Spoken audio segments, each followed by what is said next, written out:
हुआ हर तरह से प्रसन्न है। भगवान को याद करते हुए युधिष्ठिर जी महाराज के मन में आया कि जिनकी छत्र छाया में हमने आज इतना राज्य प्राप्त किया है, इसलिए हमारा भी दायित्व होता है कि उसको हम सबसे ऊंचाइयों पर ले जाएं।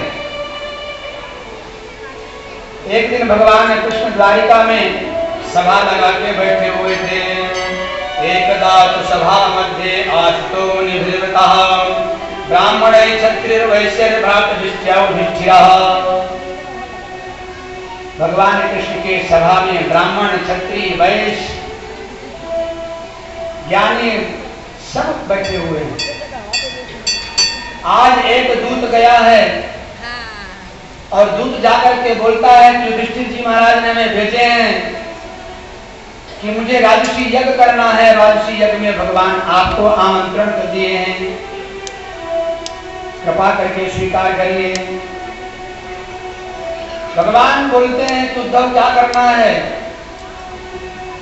ये राजसी यज्ञ करना चाहते हैं। उद्धव जी बोले कि प्रभु बहुत अच्छा मौका है, राजसी यज्ञ जब करेंगे तो राजसी यज्ञ करके भगवान नारायण को प्रसन्न करेंगे और जो जरासंध नाम का जो राजा है बहुत बलवान है उसको भी युद्ध में पराजय करेंगे। दोनों काम होंगे। युधिष्ठिर का राजसी यज्ञ भी संपन्न होगा, उस राजा को भी परास्त करेंगे और जरासंध को परास्त करने के लिए उद्धव जी ने भगवान को प्रेरणा दिए और भगवान वहां से इंद्रप्रस्थ की ओर हस्तिनापुर की ओर चल दिए हैं। सम्यक विवसिता राजन भवता शत्रुकर्षणः कल्याणी येन ते कीर्ति लोकानं भविष्यति। क्योंकि जरासंध के कारागार में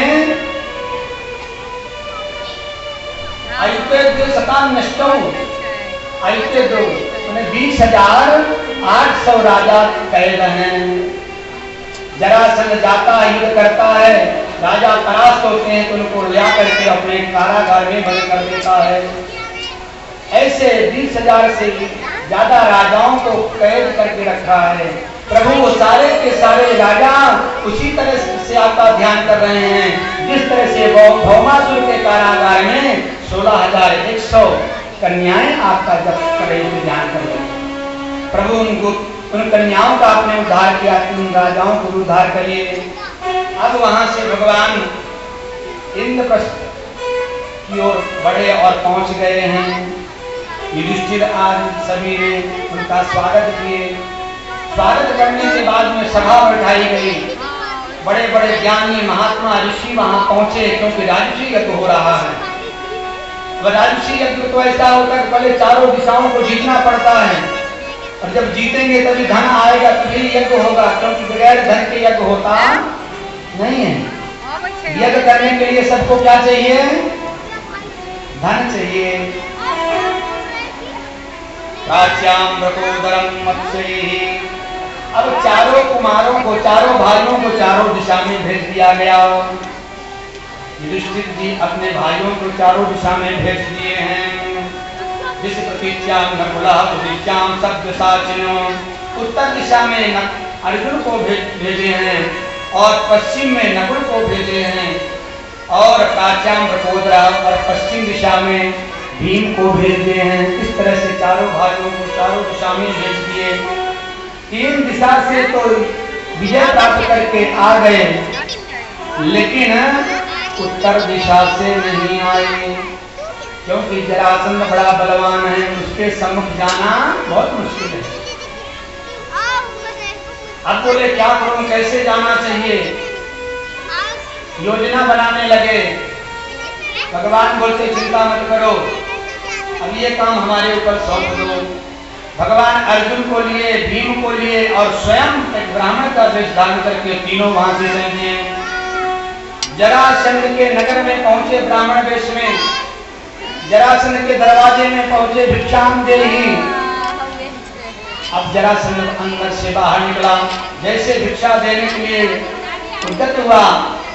भगवान बोले मैं भीख मांगने वाला ब्राह्मण नहीं हूँ, तो क्या चाहिए? बोले द्वंद्व युद्धम, मुझे तो द्वंद्व युद्ध चाहिए। जरासंध बोलता कि ब्राह्मण कभी युद्ध करते नहीं, ये ब्राह्मण हो नहीं सकते हैं।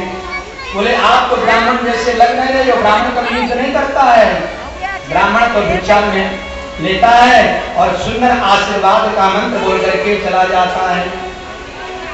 आपके लक्षण, आपके आकार लगता कोई क्षत्रिय योद्धा हो। भगवान बोले मैं क्षत्रिय ही हूँ, ये जो है भीम है, ये अर्जुन है और मैं कृष्ण हूँ। जरासंध बोला कि आपसे मैं युद्ध तो करूंगा नहीं क्योंकि आप भगोड़ा हो।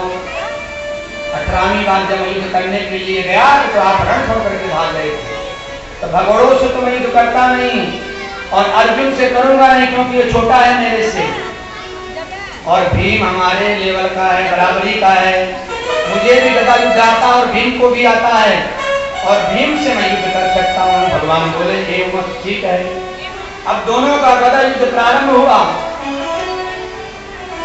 गदा युद्ध करते करते करते करते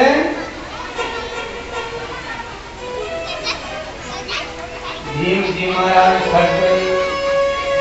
भगवान की ओर देखे, प्रभु अब ये हमारे बस का नहीं है। भगवान बोले कुछ करो।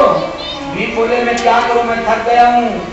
भगवान बोले तुम 10,000 हाथियों का बल तुम्हारे पास में है, एक पैर उसको अपने पैर में दबाओ और दूसरा पैर हाथ से पकड़ करके 2 पल्ला कर दो। अब भीम ने वही किया, जरासंध को 2 टुकड़ा करके फेंक दिया, लेकिन जरासंध बार बार आकर के जुड़ जाता था।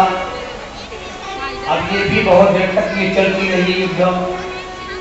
भीम बोले भैया मैं क्या करूं, अब मुझसे नहीं होगा। भगवान बोले कुछ और उपाय करो। बोले क्या उपाय करूं, क्योंकि ये जरा नाम की राक्षसी, उसको पहले जन्म लिया 2 टुकड़ा था और दोनों टुकड़ा जंगल में फेंक दिए थे। अब वो जरा नाम की राक्षसी आई, उसको दोनों को जोड़ दिया, तभी इसका नाम जरासंध पड़ गया। जरा के द्वारा जिसकी संधि हो ऐसे व्यक्ति की नाम जरासंध पड़ गया। भगवान बोले उल्टा पुल्टा कर दो, दोनों को सीधा सीधा मत करो, एक को इधर फेंको और इसको इधर फेंको, दोनों आपस में जुड़ेंगे नहीं। और जब भीम भैया ने वही किया, अब वहां वो जरासंध समाप्त हो गया और बहुत सारा धन लेकर के भगवान कृष्ण वहां से आए। जरासंध का जो बेटा सहदेव था उसको भगवान ने राजगद्दी में बैठा दिए, क्योंकि भगवान का परम भक्त था वो। और बैठाने के बाद में जब राजसी यज्ञ का करने का आयोजन किया गया, सबको निमंत्रण दिया गया, उसमें शिशुपाल भी आया, उसमें सहदेव भी आया जो जरासंध का बेटा है। अब सब लोग जब बैठ गए, युधिष्ठिर जी महाराज ने एक यजमान की जो भूमिका होती वो निभाते हैं, और निभाने के बाद में पूजा की बारी आती, कब यजमान पूजा करे तो पूजा करे किसकी, प्रथम पूजा किसकी होना चाहिए। जैसे आप लोग प्रथम पूजा किसकी करते हैं, गणेश जी महाराज की करते हैं। अब वहां तो गणेश जी का नाम ही नहीं है, क्योंकि युधिष्ठिर जी महाराज को तो भगवान कृष्ण को ऊंचा करना है। बोले किसकी पूजा होना चाहिए सर्वप्रथम, कोई किसी को बोले, कोई किसी को बोले, कोई बोले दुर्वासा का कर लो, कोई बोले अत्रि का कर लो, कोई बोले भृगु का कर लो। लेकिन जरासंध का जो बेटा सहदेव था खड़ा हो गया, बोला कि अगर पूजा ही करना है तो भगवान कृष्ण का करो। सभी लोगों ने ताली बजाया, अनुमोदन किया और भगवान कृष्ण की पूजा प्रारंभ हो गई। और जैसे प्रारंभ होने का नंबर आए तब तक खड़ा हो गया। कौन खड़ा हो गया, जिसकी पत्नी को हरण करके ले आए थे, आज मौका मिला। शिशुपाल खड़ा हो गया, अरे ये अज्ञानी है, अबोध है, तो छोटा बच्चा बोल दिया कृष्ण की पूजा करो, तो बड़े बड़े ज्ञानी बुजुर्ग बैठे ये भी अनुमोदन कर दिया। धन्य है ऐसी सभा को। अरे किस तरह से पूजा के योग है, जात में ऊंचा नहीं, लक्षण में ऊंचा नहीं, कलर भी इसका अच्छा नहीं, किस हिसाब से पूजा होना चाहिए। अरे इसको श्राप भी लगा है, अगर ये अच्छा होता तो क्या ये आती इसको श्राप देते हैं। ये पूजा के योग नहीं है, ये 16,100 कन्याओं के साथ में विहार करता है।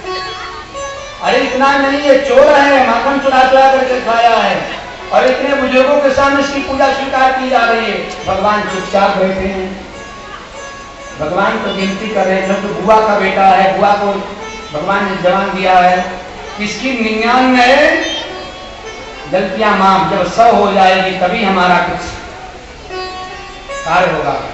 भगवान गिनती करते गए 99 हो गया, जैसा 100वां आया कि ये पूजा के योग नहीं है, भगवान सुदर्शन चक्र के द्वारा उसका सर को अलग कर दिए। बोले कृष्ण कन्हैया लाल की। भगवान शिशुपाल का भी समापन किए, जरासंध का भी समापन किए। जरासंध के कारागार में बेड़े हुए राजाओं को मुक्त किए, सबको मुक्त किए। आज भगवान की अग्रणी पूजा होकर के युधिष्ठिर जी महाराज ने राजसी यज्ञ करना प्रारंभ किया।